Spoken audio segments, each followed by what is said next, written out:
नमस्कार, सत श्री अकाल, राम राम साहब, खम्मा गणी वणक्कम प्रणाम। आप सभी का ऑल्टरनेट मीडिया में फिर से स्वागत है। कहते हैं दूसरों के लिए जब गड्ढा खोदते हैं तो खुद उस गड्ढे में गिरने की पूरी पूरी गुंजाइश रहती है। अब पता नहीं, मुझे ऐसा लगता है कि रोज जब रात को ट्रम्प सोने जाते होंगे तो सोचते होंगे कि कल कौन सी न्यूज निकालूं कि एकदम मजा आ जाए। मतलब फिर से मैं लाइमलाइट में रहूं, फिर मेरे बारे में बात हो, मागा मेरे को सपोर्ट करे, मागा मुझे आने वाले इलेक्शंस में मेरी नाम रोशन कर दे। कुछ वैसे ही सोचते होंगे।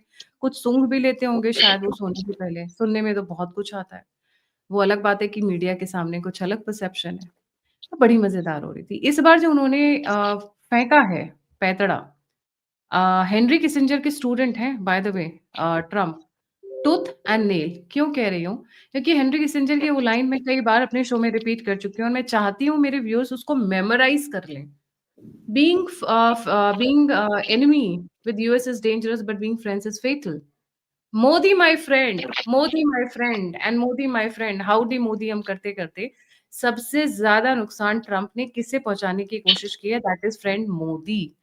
और डाल डाल तुम्हें पात पात, जिस तरीके से उन्होंने चक्रव्यूह रचने की कोशिश की है फिलिपाइन से लेकर अफगानिस्तान तक, एयरबेस तक, उसके बारे में तो हम शो करेंगे ही करेंगे, डिस्कस करेंगे ही करेंगे। पर आज जो बड़ी मजेदार न्यूज आई है जो मैं और शिवम डिस्कस करने वाले हैं, दैट इज अडानी उतर आए मैदान में। उसके साथ साथ एक उनके जो क्या बोलते हैं कुंभ के मेले में बिछड़े भाई तो मैं नहीं बोलना चाहूंगी, पर उनके जुड़वादार थे जिन्होंने उनको प्रेसिडेंट बना दिया और जिनके कंधों पे चढ़ के उन्होंने उसी कंधे को लात मार के गिरा दिया। अब उनके साथ ठन आई है H1B वीजा पर भारत में इसका impact at least for immediate basis थोड़ा तगड़ा पड़ रहा है। बिकॉज बहुत सारे लोग हैं जो छुट्टियों पे आए हुए थे, दिवाली आने वाली है तो they had come to home. अब उनके लिए थोड़ा सा मुश्किल हो रहा है। Shivam, a very warm welcome on the show. Let's get started. ये जो ऑरेंज मैन है, औरंगटन है, ओ सॉरी, ऑरेंज मैन है, ऐसा लग रहा है कि he has lost it completely. Over to you. जी, गायत्री जी नमस्कार, सभी दर्शकों को जय श्री राम। सबसे पहले आपने कहा कि इन्हें मीडिया में रहना बहुत पसंद है। एक ऐसा ही नेता भारत में भी था, तो इसे अंतर्राष्ट्रीय स्तर का अरविंद केजरीवाल कह सकते हैं, क्योंकि वो भी यू टर्न मारता था, ये भी यू टर्न मारते हैं। वो भी एक तरीके से कह सकते हैं मीडिया लाइमलाइट में रहना चाहता था। और दूसरी चीज आपने कहा कि प्रधानमंत्री नरेंद्र मोदी ने माय फ्रेंड ट्रम्प कहा और फेटल हो गया। देखिए, गलती तो मोदी जी की है ना। अब आप ट्रम्प को जिले लाई नहीं कहेंगे, नहीं कहेंगे मुनीर की तरह 250 रुपए की प्लेट खा के साहब आप ही हो, बस आपके साथ चलेंगे। आप नहीं कहोगे तो आपके साथ तो होगा ही। और देखिए, जिसकी रीढ़ की हड्डी होती है ना, उसे बहुत कुछ झेलना पड़ता है, लेकिन वही व्यक्ति विक्टोरियस होकर भी निकलता है। और ये प्रधानमंत्री नरेंद्र मोदी बखूबी अंतर्राष्ट्रीय स्तर पर सभी को दिखा भी रही। अब बात H1B वीजा की। ट्रंप ने साइन किया एक डिक्लेरेशन की भैया H1B वीजा के ऊपर अब $1 लाख की फीस लगेगी। पहले तो ये आ रहा था कि हो सकता है कि H1B वीजा पे ये कर दे कि $1 लाख मिनिमम सैलरी उसे H1B वीजा में, लेकिन वो नहीं है। जो क्लैरिफिकेशन आया था कि H1B वीजा पे आपको वन टाइम फीस देनी पड़ेगी। पहले आया कि ईयरली देनी पड़ेगी, उसे कर दिया है डोनाल्ड ट्रंप ने, क्योंकि जिस तरह का बैकलैश मिला, अब उसने उसे ये कर दिया है कि अब वन टाइम आपको $1 लाख देना है। अब बहुत लोगों को ये दिक्कत हो गई, पूरे भारत में भगदड़ मचने लगी। भारत में भी बहुत लोग आए हुए थे कि भैया कहीं अब $1 लाख ना देना पड़ जाए। जो एयरप्लेन की फीस 80,000 थी, मतलब एयरप्लेन के टिकट का जो प्राइस 80,000 था, वो 2.5 लाख तक पहुंच गया था। लोगों ने बोर्डिंग शुरू कर दी थी। और अभी मैं देख रहा था आपके शो पे आने से पहले, अमेरिका में कोई फ्लाइट उड़ने वाली थी, उसमें बहुत सारे H1B होल्डर थे। वो फ्लाइट डिबोर्ड करने लगे इस डर में कि भैया हम बाहर चले जाएंगे तो हमें 90 लाख देने पड़ेंगे वापस आने के बाद। अब क्लैरिफिकेशन जो आया है डोनाल्ड ट्रंप की तरफ से या कहीं उस प्रशासन की तरफ से, वो ये है कि आपको जो फीस है, जो ऑलरेडी H1B वीजा होल्डर है जो यूएस में काम कर रहे हैं, उन्हें कोई दिक्कत नहीं है। बाहर भी गए हुए हैं तो भी कोई दिक्कत नहीं है। अगर विद इन यूएस भी ट्रांसफर हो रहा है तो भी कोई दिक्कत नहीं है। जिसके पास अभी H1B होल्डर है, जो वीजा होल्डर है, वो दुनिया में कहीं है, कोई दिक्कत नहीं है। दिक्कत उन लोगों के लिए होने वाली है, वो वन टाइम फीस उन लोगों को देनी है जो फेब में जो नया लॉटरी निकलेगी, जो नया लॉट निकलेगा H1B वीजा के लिए, उसके लिए जो अप्लाई करेंगे, जिनका एक्सपायर हो गया फेब में, जिन्हें अप्लाई करना है, उन्हें वन टाइम $1 लाख देना पड़ेगा। दिक्कत अब उन लोगों के लिए होने वाली है। इसलिए डोनाल्ड ट्रंप ने जिस तरीके से यू टर्न मारा, कहा कि उनका एक साथी है जिसने मोर्चा खोल दिया है। दरअसल वो साथी और कोई नहीं, इलॉन मस्क है। इलॉन मस्क ने साफ साफ कहा कि भैया डोनाल्ड ट्रंप का जो डिसीजन है H1B वीजा होल्डर्स के लिए, मैं उसके खिलाफ युद्ध स्तर पर जाऊंगा। I will go to war on this, क्योंकि इलॉन मस्क खुद एक H1B वीजा होल्डर था, साउथ अफ्रीका से आता है, अमेरिका में बसता है, वहां कंट्रीब्यूट करता है, तब जा आज वो उस स्तर पर पहुंच पाता है। सत्य नडेला हो, सुंदर पिचाई हो, इंदिरा नुई हो, ये अजय बांगा हो, कोई भी आप बड़ा नाम ले लीजिए, वो उसी तरीके से अमेरिका गए, वहां पढ़े और तब जाकर उस चीज को कंट्रीब्यूट कर पाए। तो उनमें से इलॉन मस्क की बोलने की तो निश्चित तौर पर हिम्मत हो गई, उसने तो कह दिया कि भैया ठीक है, I will go to war. अब देखना ये है कि ये लोग कब उसके लिए बोलते हैं, क्योंकि लगभग 6 से 7 लाख H1B वीजा होल्डर है, जिसमें से लगभग 2.5 लाख भारतीय हैं पूरे के पूरे अमेरिका में। तो भारतीयों पे बड़ा असर निश्चित तौर पर पड़ने वाला है। अब जब भी रिन्यू होगा, उसमें एक दिक्कत ये आने वाली है, मान लीजिए आपकी 3 लाख या 4 लाख डॉलर की वहां पे आपकी जॉब है, तो अभी उसमें एक ये हो सकता है कि कंपनी ये कह सकती है कि भैया हम पहले तुम्हें 4 लाख डॉलर देने वाले थे, 3 लाख देंगे, जो 1 लाख डॉलर है हम आपकी सैलरी में से काटेंगे इसे देने के लिए। ये भी हो सकता है। दूसरा इसका ऑप्शन ये है कि जो रिमोट वर्क है वो बढ़ेगा, ऑफशोरिंग बढ़ेगी, वहां से बहुत सारे प्रोजेक्ट्स ऐसे हैं जो मिडिल ईस्ट में आ सकते हैं, भारत में आ सकते हैं। भारत में बहुत सारी जीसीसीज है, ग्लोबल कैपेसिटी सेंटर्स, बहुत सारी कंपनी ने बनाए, 17-18 कंपनी ऑलरेडी बना चुकी हैं। तो उनके माध्यम से बहुत सारा काम यहाँ पर ट्रांसफर होगा, क्योंकि अमेरिका में वो स्किल्ड लेबर नहीं है, वो मैन पावर नहीं है जो उस तरह के कॉम्प्लेक्स प्रोसेसेस को संभाल सके। दूसरी चीज, हम इसमें सिर्फ ध्यान दे रहे हैं आईटी सेक्टर में, हो सकता है उसकी ऑफशोरिंग हो जाएगी, रिमोट वर्क होने लगेगा, सब कुछ है, वो मैनेज कर लेंगे बहुत हद तक, 80 to 90% वो मैनेज कर लिया जाएगा। लेकिन दिक्कत क्या है? दिक्कत उन लोगों के लिए है जो हेल्थ केयर के सेक्टर में डॉक्टर जाते हैं यहाँ से, जो रिसर्च मेडिकल रिसर्च के लिए लोग जा रहे हैं, उनके लिए तो फिजिकल प्रेजेंस चाहिए। आप वहां पे डॉक्टर रिमोटली नहीं काम कर सकता ना भारत से, कि किडनी की सर्जरी कर दी या न्यूरल सर्जन भारत से काम करेगा, वो नहीं चल सकता, उन्हें वहां जाना पड़ेगा। और अमेरिका में आज के समय में भारतीय डॉक्टरों की किस हद तक मांग है, ये सबको पता है। इसलिए अमेरिका का जो मेडिकल सेक्टर है, जो हेल्थ केयर सेक्टर है, वो पहले ही इतना एक्सपेंसिव है, ऊपर से जिस तरह की शॉर्टेज स्किल्ड मैन पावर की वहां इस सेक्टर के अंदर है, वो अमेरिका को जो परेशानी है वो ज्यादा दूरगामी है आईटी सेक्टर से ज्यादा। तो मुझे लगता है कि डोनाल्ड ट्रंप ने जो निर्णय लिया, ये उन्हीं के लोगों के लिए ज्यादा फेटल होने वाला है आने वाले समय में। भारत तो मैनेज कर लेगा, बहुत सारे नए क्लाइंट ढूंढ लेगा, बहुत ऑप्शंस ढूंढ लेगा, बहुत सारे लोग भारत भी आ जाएंगे, उस तरह का इकोसिस्टम भी बात चल रही है कि सरकार डेवलप करने के लिए बात चल रही है।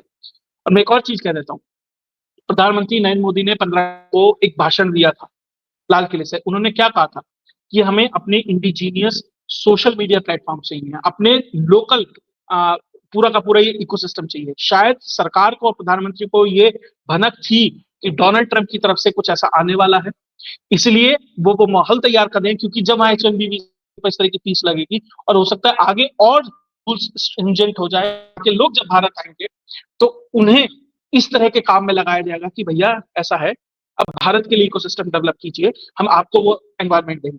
उसका एक उदाहरण देता हूं, ऐसा क्यों?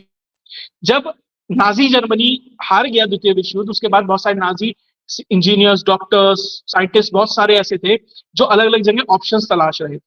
तो अमेरिका ने बहुत सारे ऐसे नाजी इंजीनियर्स को अपने यहाँ बुलाया, और वो आज नासा, वो उसके बाद वो नासा में काम करने लगे। जो अमेरिका रशिया से स्पेस प्रोग्राम में बहुत पीछे था, बहुत आगे चला गया थैंक्स टू दोज इंजीनियर्स। वही भारत में होना है। वहां से जब एक्सोडस होगा, 20%, 30%, 40%, अगर आधे भी लोग आए भारत में वापस आते हैं, तो निश्चित तौर पर भारत के लिए लॉन्ग टर्म में ये फायदा ही होने वाला है। तो मुझे लगता है कि ठीक है, शॉर्ट टर्म में कुछ नुकसान होगा, रेमिटेंसेस का भी नुकसान होगा, थोड़ा बहुत फर्क भी पड़ेगा, लेकिन लॉन्ग टर्म में भारत के लिए फायदा है। और आवाज अमेरिका में भी इसके विरोध में उठने लगी। जी गाय। अगर इलॉन मस्क आवाज उठा रहे हैं तो ये समझ लीजिए पीछे बहुत लोग आवाज उठा रहे हैं, और माइक्रोसॉफ्ट, गूगल में तो सबके सब इंडियंस ही भरे पड़े हुए हैं। 71% of the H1B visa is being used by the Indians, and 30 में the rest of the world, जिसमें I think 17 या 15% is China. That's it. That's it. देखिए, हाँ देखिए, आपने बात कही माइक्रोसॉफ्ट, मेटा, ये तो बहुत बड़ी बड़ी कंपनी है, ये शायद 1 लाख डॉलर दे भी दे। कोई छोटी कंपनी है जिसमें 20, 30, 40, 50 एम्प्लॉय, वो कहां से झेलेगी? तो आपने जो बाकी आईटी का एमएसएमई सेक्टर था, एमएसएमई थी, आपने तो उसको डिस्ट्रॉय कर दिया ना, क्योंकि आपके पास तो वो स्किल लेबर नहीं है, और भारत से आप आने नहीं देना चाह रहे, चाइना से और कहीं से आप आने नहीं देना चाह रहे। तो भैया ये दिक्कत तो आपकी उन छोटी कंपनीज के लिए है ना, भारत वाले तो कहीं और ढूंढ लेंगे, बड़ी कंपनीज भारत में आके अपॉर्चुनिटी। अभी अडानी के जो कल सीएफओ है, उन्होंने दिया ना एक बयान, उनका ट्वीट आया है बाकायदा कि भैया मैं अमेरिका में रहा हूं, बहुत सारी अपॉर्चुनिटी थी, सब कुछ था, अमेरिका से जब लोग आ रहे हैं तो कोई हमें दिक्कत नहीं है। उन्होंने अपना जो वो है अडानी ऑनलाइन करके, उन्होंने एक पोर्टल भी दिया है कि यहाँ आओ अप्लाई करो, आप अडानी में जॉब करो, हम उसके समकक्ष आपको सैलरी यहाँ देंगे, अगर आप अच्छे हैं, स्किल्ड है, तो हम तो यहाँ पे काम देने के लिए तैयार हैं। और ऐसे ही अडानी है, अंबानी है, टाटाज है, बिरलास है, बहुत सारी कंपनीज हैं, अगर वो ये मौका देने लगे उन लोगों को, तो भैया हो गया ना। जैसे अग्निवीर को बहुत जगह जगह सरकारों ने एब्जॉर्ब किया, वो बढ़िया स्कीम चल रही है, तो अब ये जो आगे अग्निवीर आएंगे उनको भी बड़ी बड़ी कंपनीज एब्जॉर्ब कर लेंगे। और भारतीय कंपनियों के लिए कितना अच्छा है, ये जो क्रीम होती थी वो तो एक्सपोर्ट हो जाती थी, अब वो भारत में अगर आती है और वो इनके लिए काम करती है, तो इनके लिए तो सोने पे सुहागा है, बहुत अच्छी बात है। और भैया परचेसिंग पावर पैरिटी पे तो भारत में आके तो मुझे लग रहा है फायदा ही होने वाला है उनको। जो एक विजन था ना कि अमेरिकन ड्रीम था कि वहां पे अपॉर्चुनिटीज है और वो है, देखिए अमेरिकन ड्रीम नाम की तो चीज अब खत्म हो चुकी है। क्योंकि कल भी जैसे मैं बहुत सारे ट्वीट पढ़ रहा हूँ या बहुत सारे ऐसे मैंने शोज किए हैं, उसमें जो कमेंट सेक्शन आ रहे हैं, बहुत सारे लोग कह रहे हैं कि भैया मेरा बेटा वहां रहता था तो जॉब नहीं मिली, वो वापस आ रहा है, ऐसे बहुत सारे कमेंट्स आ रहे हैं। तो समझ आ रहा है कि किस तरीके से अमेरिका में जो बाहर से दिखता है बहुत अच्छा नहीं है। दूसरी चीज, आपने H1B वीजा इसने ट्रंप ने कर दिया साहब, पिछले कुछ सालों में 46% का ऑलरेडी डाउन है H1B वीजा। जो टीसीएस है पिछले 3 से 4 साल में उसने आधे H1B वीजा दिए हैं, इन्फोसिस है, विप्रो है, एल है, टेक महिंद्रा है, आधे आधे हो गए। 46% का एक तरीके से डाउन है कि उतने H1B वीजा कम दिए जा रहे हैं। सिर्फ जो बड़ी बड़ी ये कंपनी है ना, मेटा है, फेसबुक, ये ट्विटर है, और ये सब जो भी है बड़ी बड़ी कंपनीज है, गूगल है, ये सब दे रही हैं ज्यादा H1B वीजा। इंडियन कंपनीज ने ऑलरेडी रेस्ट्रिक्ट करना शुरू कर दिया है। तो दे रहा है, दुरुस्त है, बहुत बेहतर है, कई बार झटका लगता है लेकिन वो बाद में बेहतर ही होता है। ये नुकसान लॉन्ग टर्म में अमेरिका के लिए है, भारत से ज्यादा। जी गायत्री जी। आपने सही कहा कि ये लॉन्ग टर्म में उनके लिए नुकसान है। हमारे आईटी सेक्टर पे ही तो उनका पूरा का पूरा कैलिफोर्निया चलता है। और अरे रिमेंबर जी, 2002 में Y2K आया, 2000 माफ कीजिएगा, 2000 में Y2K आया। किसने सॉल्व किया था वो Y2K का प्रॉब्लम? भारत ने सॉल्व किया था, भारत के इंजीनियर्स ने सॉल्व किया था। बेंगलोर तभी सिलिकॉन वैली बना क्योंकि यहाँ के लोगों ने वो प्रॉब्लम सॉल्व कर दी। आप एआई बना सकते हैं, आपको लग रहा है एआई आने वाला है तो भैया बहुत सारी जॉब कट्स हो जाएगी, तो हम अननेसेसरी लोगों को क्यों बुलाएं। आप एआई बना सकते हैं, लेकिन वो इकोसिस्टम खड़ा करना, वो मार्केट खड़ा करना, वो इकोनॉमिक्स डेवलप करना उसके आसपास, वो तो एक ह्यूमन ब्रेन करेगा ना। और आप उस ह्यूमन ब्रेन, एआई आपने बना लिया लेकिन उसे बेचोगे, चलाओगे कैसे, उसके लिए तो आपको एक दिमाग चाहिए। और दूसरी बात, आप कह रहे हैं कि हम हार्वर्ड में इसमें उसमें अपने इंजीनियर ट्रेन करेंगे, आपको जनरेशन लगेगी एक। भारत को वो इकोसिस्टम खड़ा करने में 1990 से लेके अब तक 35-40 साल में जाकर भारत वो इकोसिस्टम बना पाया। और ट्रंप के पास है 2.5 साल, 2.5 साल में बना लेगा भाई तू? 2.5 साल में तुझे मिड टर्म भी लड़ना है, अगले चुनाव के लिए रिपब्लिकन कैंडिडेट के लिए तुझे तैयारी भी करनी है, तुझे जंग भी लड़नी है, सारे काम करने हैं, और तू ये कर लेगा। अरे भाई बड़ा विजनरी है भाई। जी गायत्री जी। कुछ ज़्यादा विज़नरी है। इतना विज़नरी है कि अपने लिए इतने खड्डे खोद लिए हैं कि शायद यहाँ से जब ये वापस निकले तो इनको कुछ लोग ढूँढ रहे होंगे, कहाँ गया ये? खड्डे नहीं खोद रहे, इसने 8 से 10 बिलियन डॉलर ऑलरेडी बना लिए हैं। 8 बिलियन 8 डॉलर बिलियन की इसकी डॉलर घोषित संपत्ति है। और अभी एग्ज़ैक्टली 8 दो बिलियन डॉलर।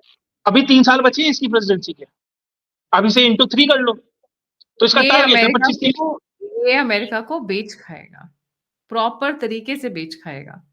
मतलब ये एक्सपेक्टेड नहीं था।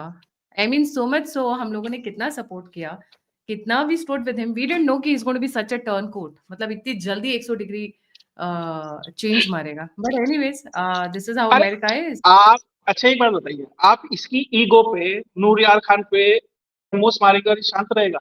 अरे साहब उंगली तो आपने करी है, आपने वो 45 बाई 45 मीटर के एयर डक्ट में से 2 ब्रह्मोस मारी है, तो वो गई वहां है, लगी और है। दिक्कत ये है, आप उसे चैलेंज कर रहे हो, आपको एक लो हैंगिंग फ्रूट मान रहा था ब्रिक्स के अंदर, और आप सबसे ज्यादा मजबूत निकले। और दिक्कत क्या है, दूसरे तो कह रहे हैं कि हम रेसिप्रोकल टैरिफ लगाएंगे, ये करेंगे वो करेंगे, इसकी थिएट्रिक्स में शामिल भी हो रहे हैं। यहाँ तो मोदी जी आते हैं शांत बिल्कुल, 5 बजे सोचते हैं ट्रंप को कोई जवाब देंगे, मोदी जी कहते हैं अरे हमने जीएसटी कट कर दिया है, नवरात्रों की शुभकामनाएं, और चले जाते हैं। और ट्रंप सोचता है यार, ट्रंप ने कई बार ऐसा किया कि प्रधानमंत्री ने संसद में वक्तव्य दिया, उसके बाद ट्रंप ने इंतजार किया, उसके 2 घंटे बाद वो बयान देता है। वो इंतजार करती है उसकी टीम, मोदी क्या बोलेंगे, उसके कुछ घंटे बाद ट्रंप का बयान है। और ट्रंप किस तरीके से गेम खेल रहा है, मैं आपको एक और चीज बताता हूँ। 17 तारीख को प्रधानमंत्री का जन्मदिन था। पूरी दुनिया से उन्हें मैसेजेस आ रहे थे बर्थडे विशेष के। मुझे उसी दिन थोड़ा सा एक अटपटा लगा कि एक साथ इतने लोग क्यों मैसेज कर रहे हैं।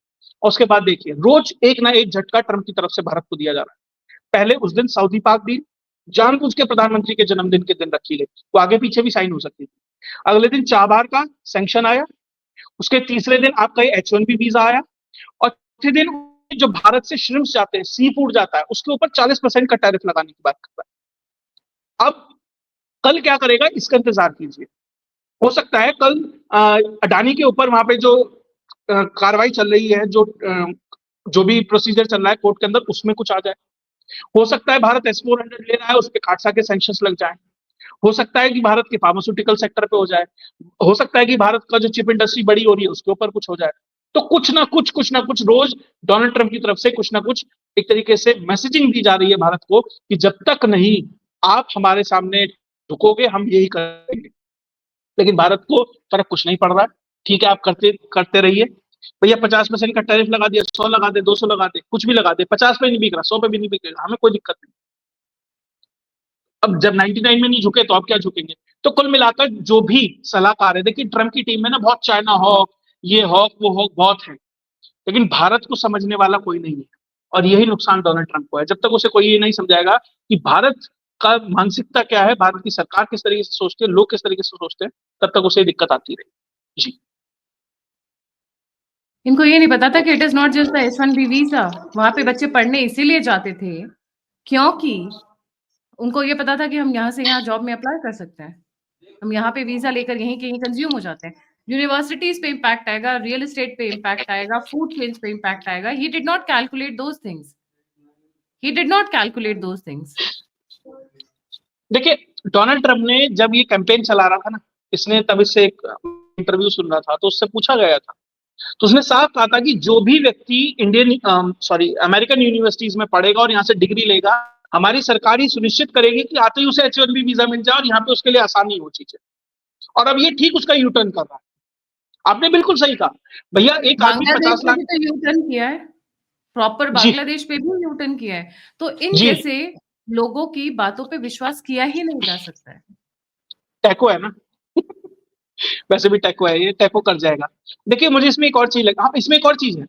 अभी इन्होंने एक और किया कि ब्राजील, मेक्सिको, इंडिया, चाइना से जो भी टूरिस्ट जाएगा उससे $250 एक्स्ट्रा लेंगे। मुझे ऐसा लग रहा है कि इसमें से बहुत सारी चीजें ऐसी हैं जो ट्रेड ट्रेड डील को नेगोशिएट करने के लिए, भारत को आर्म ट्विस्ट करने के लिए चीजें की जा रही हैं। होगा क्या जब ट्रेड डील हो जाएगी, जो हमारे चीफ इकोनॉमिक एडवाइजर है नागेश्वरन जी, उन्होंने ऑलरेडी कहा है कि 25% का जो एक्स्ट्रा टैरिफ है ये कम हो जाएगा, प्लस जो 25 बचेगा उसमें से भी 10 या 15 के आसपास कहीं आके सेटल होगा। मुझे ऐसा लग रहा है कि उस ट्रेड डील के नेगोशिएशन के लिए आर्म ट्विस्टिंग ज्यादा चल रही है, ज्यादातर जो ये चीजें छोटे छोटे स्टेप्स ये कर रहा है। और बाद में होगा ये, जब ये चीजें हट जाएंगी तो ये कहेगा अरे जब ट्रेड डील हो रही थी ना, मोदी जी ने कहा ये H1B वाला थोड़ा सा, ये श्रिम्प वाला थोड़ा सा देख लो, ये काटसा वाला थोड़ा सा देख लो, तो मैंने मोदी के कहने पे ये सब कुछ हटा दिया। और ये उस तरीके से अपनी जीत क्लेम करेगा, उस तरीके से प्रोजेक्शन देगा। ये नवंबर 30 तक आपको कुछ कुछ ऐसी पिक्चर दिखाई देगी ट्रंप के आसपास। इसलिए मैं कह रहा हूं बहुत सारा पोस्चरिंग है, क्योंकि इतना कुछ रायता फैला के अमेरिका भी नहीं सरवाइव कर पाएगा। अमेरिका के लिए भी चीजें मुश्किल होती चली जाएंगी। और अमेरिका में अभी मिड टर्म इलेक्शन आ रहे हैं, इससे साफ पता लग जाएगा भैया तुम्हारी औकात क्या है, क्या तुम कर रहे हो। और दूसरी चीज, ये वर्क फोर्स सारी की सारी भगा रहा है। हुंडई की फैक्ट्री में से इसने भगा दिए वर्कर। हुंडई की फैक्ट्री में जितनी बिल्डिंग बनी थी ना उतनी अभी बनी खड़ी है, उसे बनाने वाला कोई नहीं, इनके पास मजदूर नहीं है। जो इसका मेन मागा क्राउड है ना, जिसे वोट देता है, जो गांव में रहता है, वहां के रूरल एरियाज में रहता है, उनके यहाँ उनके ट्रैक्टर, थ्रेशर और ये चलाने के लिए, उनका काम करने के लिए वर्क फोर्स नहीं बची है इसकी इमिग्रेशन पॉलिसी की वजह से।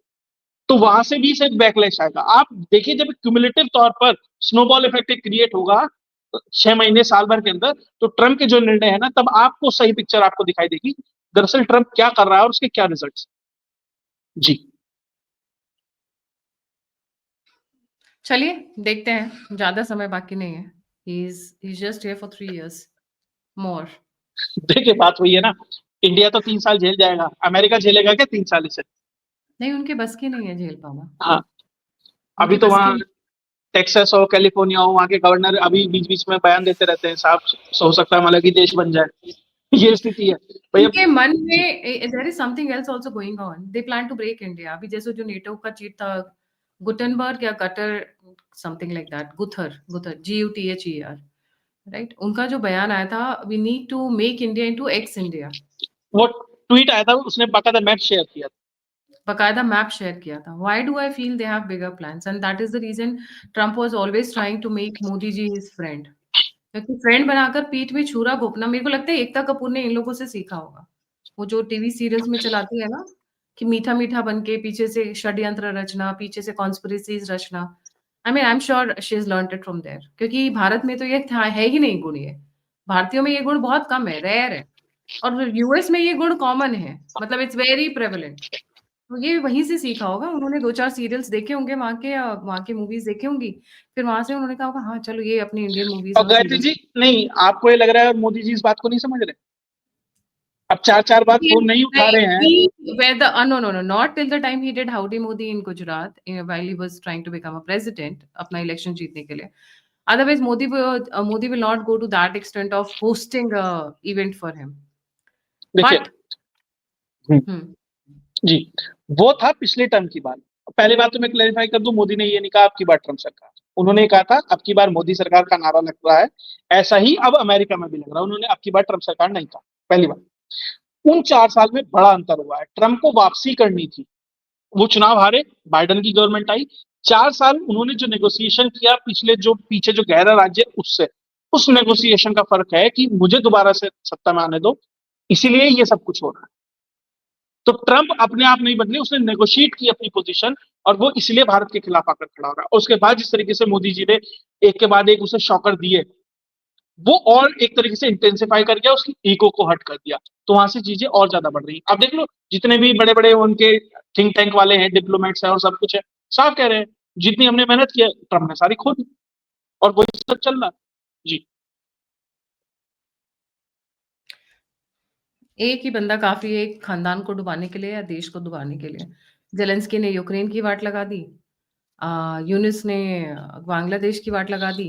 इस तरीके से बहुत एग्ज़ाम्पल्स हैं, and thank you Trump for doing all this thing, because whenever he is doing all these things, he is only uniting Indians and the resolve for a better future. जब-जब इन्होंने धक्का दिया है, भारत निकल कर आया है और स्ट्रॉन्गर निकल कर, बट यही है कि बीच में वो जो रिलेशंस खराब हो जाते हैं ना, the transition from to becoming stronger, वो बीच में एक खटास आ जाता है कि आप किसी के ऊपर डिपेंड नहीं कर सकते हो, आप किसी के ऊपर भरोसा नहीं कर सकते हो, भरोसे का चकनाचूर हो जाता है। आप किसको करोगे? But yes, as we have always been saying, geopolitics is all about money, और कौन कहाँ पे, but this is also not about money, Shivam. It is just not about money. Money they could have got anyway, anyhow. This is about sabotaging the entire growth trajectory of Bharat and especially Modi जी। उनको या तो मोदी जी सत्ता में नहीं चाहिए, धनकर वाला game हमने देखा है, अभी साउथ में एक गेम चल रही है, जिसके ऊपर मैं एक डिटेल शो करने वाली हूँ, कि उनको मोदी नहीं चाहिए। डेड मोदी और गॉन मोदी, वो उस तरीके की सोच के साथ चल रहे हैं। इतनी क्या पर्सनल दुश्मनी भई? You could come and earn, सारी कंट्रीज़ आके भारत से कमा के जा रही है, तुम भी कमा के जाओ। What is the big deal? But he has made it personal. Even Biden was not that vicious जितना ये ट्रम्प निकला। अरे बाइडेन की तो सरकार ही नहीं थी, वो तो ओबामा की थी। 2 चीजें कहूँगा लास्ट में। पहली, प्रधानमंत्री नरेंद्र मोदी से आज से परेशान नहीं है। पटना की रैली हो, पंजाब हो, यूक्रेन हो, ये 3 तो हमें पता है जो अटेम्प्ट उनके ऊपर हो चुके हैं। दूसरी चीज, जो पॉलिटिक्स है ना, वो सिर्फ और सिर्फ अपना इंटरेस्ट है। वो पैसा, पावर इन सबसे ऊपर है कि क्योंकि अमेरिका को दिख रहा है कि भैया भारत नेक्स्ट चाइना की ट्रेजेक्टरी पे है। एक हमने बना दिया, दूसरा हम नहीं बनाना चाहते। तीसरी चीज, अगर अमेरिका इससे बहुत परेशान हो जाता है, अमेरिका के लिए स्थितियां खराब हो जाती हैं, तो भैया गोली अगर कान छू के निकल सकती है, तो 4-4 राष्ट्रपति के साथ क्या हो चुका है उसी देश में, वो कहने की जरूरत नहीं थी। तो बहुत सारे ऑप्शंस हैं। अगर विद इन अमेरिका बड़ा वर्ग ये तैयार हो जाता है जो ट्रम्प की नीतियों से परेशान है, तो ट्रम्प के लिए भी चीजें सहज नहीं होंगी। और डायनामिक्स बहुत तेजी से बदल रहे हैं आज के समय में। जो जियोपॉलिटिक्स पहले दशकों में होती थी, अब महीनों और हफ्तों में होती है। True, true. Thank you so much Shivam for joining. जाने से पहले मेरे सभी सोशल मीडिया हैंडल स्क्रीन के ऊपर हैं। अगर आप मुझे पर्सनली फॉलो करना चाहते हैं तो इट्स @गायत्री TAM। आप मेरे चैनल को फॉलो करना चाहते हैं तो @altneat media, X, मेरा ट्विटर हैंडल है, उसके साथ-साथ टेलीग्राम के कनेक्शंस हैं। प्लीज़ जाइए और इनको जॉइन करिए। क्यों? क्योंकि सारी न्यूज़ 24 आवर का साइकिल होता है। सारी न्यूज़ यूट्यूब के शोज़ पे नहीं पॉसिबल है शेयर करना, और कुछ मज़ेदार न्यूज़ भी आती है वहाँ पे जो हम कई बार लाइव शोज़ में नहीं डिस्कस कर सकते हैं। So please go and follow us there also. और अगर आपको मेरी मेहनत पसंद आती है, आपने देखा किस तरीके से आवाज़ बुलंद करते ही 7 दिन का प्यार मुझे यूट्यूब ने दिया, तो वो थोड़ा ज़्यादा हो गया था, मेरे को हज़म नहीं हो रहा था, इतना प्यार दोबारा नहीं चाहिए। पर प्लीज़ आएँ, लाइक करें, सब्सक्राइब करें और शेयर करें। और अगर आप मुझे कंट्रीब्यूट कर सकते हैं, डोनेट कर सकते हैं, सपोर्ट कर सकते हैं, तो please come forward and support. Number और यूपीआई दोनों स्क्रीन के ऊपर है, बाकी डिटेल्स पेटीएम, पेपैल, फ़ोनपे सब के सब डिस्क्रिप्शन बॉक्स में दिए हुए हैं। मेरे साथ-साथ शिवम का चैनल है, शिवम चौधरी ऑफ़िशियल, प्लीज़ इन्हें भी लाइक, सब्सक्राइब और शेयर ज़रूर करें। We are he is quite intelligent, इनकी एनालिसिस बहुत अच्छी है। Thank you so much. इसी के साथ जय हिंद, जय श्री राम, हर हर महादेव। जय हिंद।